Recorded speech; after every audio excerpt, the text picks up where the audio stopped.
उहाँसँग मैले धेरै पछाडि काम गर्न पाएँ। अनि मलाई विशेष भन्नु मन लागेको कुरा चाहिँ के छ भने हाम्रो प्रोड्युसरज्यू जो चाहिँ एउटा किसान हुनुहुन्थ्यो हैन, उहाँले हाम्रो चलचित्र क्षेत्रलाई माया गरेर यो क्षेत्रमा प्रवेश गर्नुभयो अनि यति उत्साहका साथ उहाँले यो चलचित्र बनाउनु भएको छ। मेन त प्रोड्युसरले रिक्वायरमेन्टहरू दिन सकेन भने चलचित्र राम्रो बन्दैन हैन। उहाँले भनेको जस्तो त्यो दीपक भाइले प्रोभाइड गर्नुभएको छ, त्यो ठुलो कुरा हो। उहाँलाई वेलकम र शुभकामना दिन चाहन्छु। त्यसै गरिकन हाम्रो श्री भाइ, म यति एनर्जीका साथ काम गरेको देखेर उहाँ कम बोल्नुहुन्छ हैन, फुच्चे बोडा हुडी लाएर बस्ने, तर ऊ मान्छेको काम देखेर म यति चकित भएको थिएँ। त्यसैले काम गर्न पाउँदा असाध्यै रमाइलो लाग्यो। अब अर्को है ह्यान्डसम हङ्क हाम्रो चाहिँ सुशील होइन, मलाई थाहा छैन किन ओजेलमा अलिकति परे जस्तो मलाई अनुभव भयो, तर यो चलचित्रमा उसले त्यो हुन्छ नि कम्बिनेसन हुन्छ नि एउटा काम्बो प्याकेज हो उहाँ त, त्यस्तो देखा छ। एक्टिङमा राम्रो, फाइटमा राम्रो, गुड लुकिङ होइन, एउटा राम्रो हिरो इन्डस्ट्रीले अब पाउनेछ, अब यो नयाँ रूप उहाँको आउनेछ भन्ने मलाई लागेको छ। शुभकामना। त्यसै गरिकन हाम्रो अञ्जनाको त पुरै उसले प्रुभ गरिसकेको छ आफूलाई होइन, ब्युटी विथ प्योरिटी भन्छु म उसलाई चाहिँ। त्यो एउटा प्योरनेस उसमा देखिन्छ जसले उसको पात्रहरूलाई सहयोग गरेको छ जस्तो लाग्छ। उसलाई शुभकामना। र म सानोतिनो रोलमा भए पनि यसमा छु र म आफैले शुभकामना। हजुर सबैलाई धन्यवाद होइन। र चलचित्र राम्रो बनेको छ भन्ने मलाई एकदमै आशा लागेको छ र त्यही भन्न चाहेँ। Thank you. Okay, thank you करिश्माजीलाई। म अञ्जनाजी, ओके त्यससँगै हुनुहुन्छ। अञ्जनाजी कस्तो रह्यो परिवर्तन, यो टिमसँग काम गर्दाको त्यो अनुभव? अघि गर्मीको कुराहरू पनि धेरै आइरहेको छ र फिल्मको सुटिङ सकिसकेको छ, अलिकति त्यो सुटिङको अनुभवहरू पनि सुनाइदिनुहोस् र फिल्म कस्तो बनेको छ, आफ्नो भूमिका कस्तो छ, केही भनिदिनुहोस् न प्लिज। नमस्ते सबैजनालाई। आज हाम्रो निमन्त्रणा स्वीकारेर आइदिनु भयो, त्यसको लागि तपाईँहरू सबैलाई एकदम धेरै धेरै धन्यवाद। अनि आज छठ पर्व, सबैजनालाई छठ पर्वको शुभकामना। अनि र यो चलचित्र परिवर्तनको आज टिजर रिलिज इभेन्ट, म पनि आफै नै कस्तो भएछ टिजर भनेर हेर्नलाई एकदमै एक्साइटेड थिएँ। अनि एकदमै राम्रो बनेको रहेछ, एकदमै खुसी लाग्यो। आफूले गरेको काम एउटा छुट्टै तरिकाले चाहिँ त्यसको आउटपुट निस्किन्छ भने एकदमै खुसी लाग्छ, एकदमै खुसी छु। ओभरअल चलचित्रको छायाङ्कनको क्रममा त कति धेरै एकदम मेमोरेबल पार्टहरू छ, सम्झिन योग्य। दिन जस्तै गर्मीमा काम गर्दाखेरि चाहिँ एउटा के भइरहन्थ्यो होइन।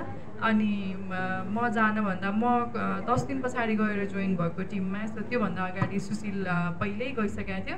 अनि उसले भनेको थियो यहाँ कतिजना फाइटरहरू त ढलिसक्नु भयो, म पनि बल्ल बल्ल ढलेको थिएँ भन्नुभएको थियो। अनि म पहिलेदेखि डराइरहेको थिएँ कि एकदमै नै।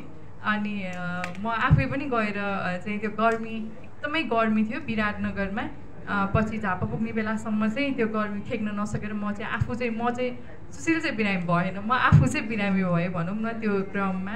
अनि सबैजनाले एकदमै मेहनत गर्नुभएको छ। अनि हाम्रो किचनको दाईहरू, स्पोर्टको दाईहरू, हामी त त्यस्तो केही पनि खटेनौँ होला जति किचनको दाई, स्पोर्टको दाई, हाम्रो फाइटर दाईहरू, उहाँहरूको चाहिँ सबैभन्दा बढी त्याग चाहिँ हाम्रो किचन स्पोर्ट टेक्निसियन दाईहरू र फाइटर दाईहरूको छ जस्तो लाग्छ मलाई होइन। किनभने हामी त एकछिन रेस्ट गर्दै काम गर्थ्यौँ, तर उहाँहरू त रेस्टलेस भएर काम गर्नुभएको थियो। अनि कति माया पनि लाग्थ्यो, हेरिराख्दाखेरि रुन पनि मन लाग्थ्यो होइन। तर सबैजना आफ्नो कर्म गर्न गएको, काम गर्नु पर्यो। अनि एकदम धेरै धेरै धन्यवाद भन्न चाहन्छु हाम्रो दाजुहरूलाई। त्यही नै हो। आज भर्खर टिजर रिलिज भयो, मेरो पात्र एउटा इन्सपेक्टरको हो, सबैजनाले देखि नै सक्नुभयो होइन। सो चलचित्रको बारेमा कुरा गर्नको लागि अझै धेरै चलचित्रको चिजहरू आउन बाँकी नै छ, अझै ट्रेलर आउन बाँकी छ, गीतहरू आउन बाँकी छ होइन। बाँकी कुरा चाहिँ पछाडिलाई पनि राख्नुपर्छ जस्तो लाग्छ। सो म यो माइक चाहिँ अब सुशीललाई दिने होला। सुशील कस्तो रह्यो? आज यति धेरै प्रशंसा भइरहेको छ सुशील श्रेष्ठको। सम्भवतः यो उहाँको डेब्यू फिल्म जस्तै गरी उहाँलाई प्रशंसा भइरहेको छ र आफूले गरेको काम, त्यो दुःख, त्यो गरिमा गरेको एक्सन र अहिले पर्दामा हेर्दा कस्तो लाग्यो? परिवर्तनका बारेमा केही भनिदिनुहोस् प्लिज। फर्स्टमा त हजुरहरू सबैलाई थ्याङ्क यू भेरी मच। तपाईँहरू आइदिनु भयो आफ्नो टाइम लिएर, त्यही नै हाम्रो लागि सबैभन्दा ठुलो कुरा हो। र साथसाथै छठ पर्वको सबैजनालाई मङ्गलमय शुभकामना।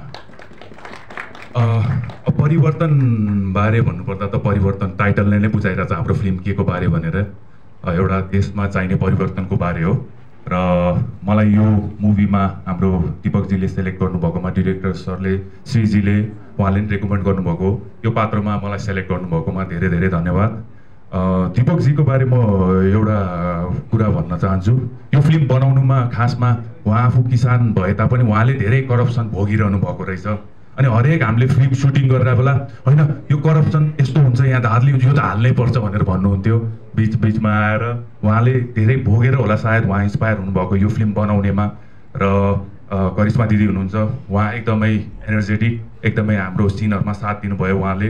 अञ्जना, खै अञ्जनाको बारेमा के सुन्छु, बजारमा सबैले घमण्डी भन्छ, अञ्जना घमण्डी छ भनेर मलाई सोध्छ। तर मैले पर्सनली चिन्दा चाहिँ एकदमै फ्र्याङ्क, एकदमै रमाइलो, एकदमै हार्डवर्किङ, एकदमै सपोर्टिभ। अनि श्रीजीको बारे भन्नुपर्दा उहाँ त मेनै हुनुहुन्छ यसमा, सबै देख्नुभयो होला एक्सन, उहाँले गर्दा आज यो लेभलको भएको हो एक्सन। उहाँ नन स्टप हामी फाइट हामीले सुटिङ लगभग हामीले 25 डेज गऱ्यो होला, 25-26 डेज टोटल। यो त केही पनि होइन खासमा, फाइट त अझै टन्नै छ यसमा। 25 डेजमा उहाँ पनि ढल्नु भएन, दिन बिहानदेखि बेलुकासम्म उहाँ क्यामेरा समातेर आफै लिनुहुन्थ्यो फाइटमा। अनि कतिजना ढल्नु भयो, त्यो विराटनगरको 44 डिग्रीमा हाम्रो फाइटर साथीभाइहरू कतिजना ढल्नु भयो, इभन म पनि ढलेँ।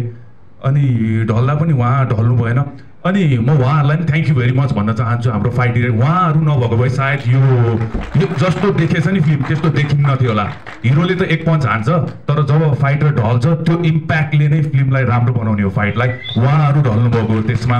अनि पुकार दाईसँग एक दुईचोटि भेट भयो, एकदमै रमाइलो लाग्यो। उहाँ पनि मान्छे एकदमै फ्र्याङ्क दिलदार मान्छे हुनुहुन्थ्यो। त्यसैले सबैलाई थ्याङ्क यू भेरी मच।